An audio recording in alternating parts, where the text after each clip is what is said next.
వికసిత భారత్ 2047 నాటికి, అంటే 1947లో స్వాతంత్రం వచ్చింది కాబట్టి 2047 నాటికి 100 ఏళ్లకి వికసిత భారత్ రావాలని నరేంద్ర మోడీ ఆకాంక్షిస్తున్న వేళ అదే నినాదాన్ని ఆంధ్రప్రదేశ్లో తీసుకుంటూ, అయితే తెలుగుదేశం అధికారంలో అంతకాలం ఉండాలన్నటువంటి చంద్రబాబు గారు నిన్న తన పార్టీ కేడర్కి సూచించారు.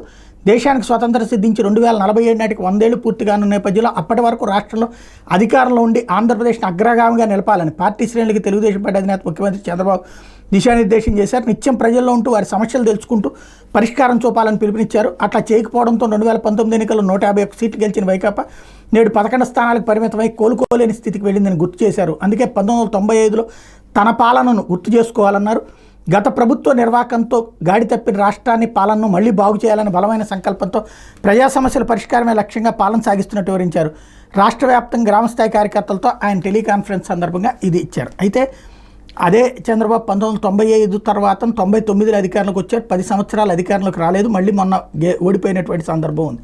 కాబట్టి శాశ్వతంగా మనమే ముఖ్యమంత్రులుగా ఉంటాం, మన చేతిలోని అధికారం ఉంటుందని కాకుండా ఉన్న టైంలో తప్పులు చేయకుండా పాలన చేయడం అన్నటువంటిది ఇప్పటికే గ్రౌండ్ లెవెల్లో జరుగుతున్నటువంటిది. హింసాకాండ కొంతమేర ఇప్పుడు కంట్రోల్ అయింది. అట్లాంటిది జరగకుండా అంటే అహంకారంతో ప్రవర్తించద్దు అని ఆయన ఇచ్చే సలహా కరెక్టు. అధికారాన్ని తలకెక్కించుకోవద్దని చెప్పేది కూడా కరెక్టు.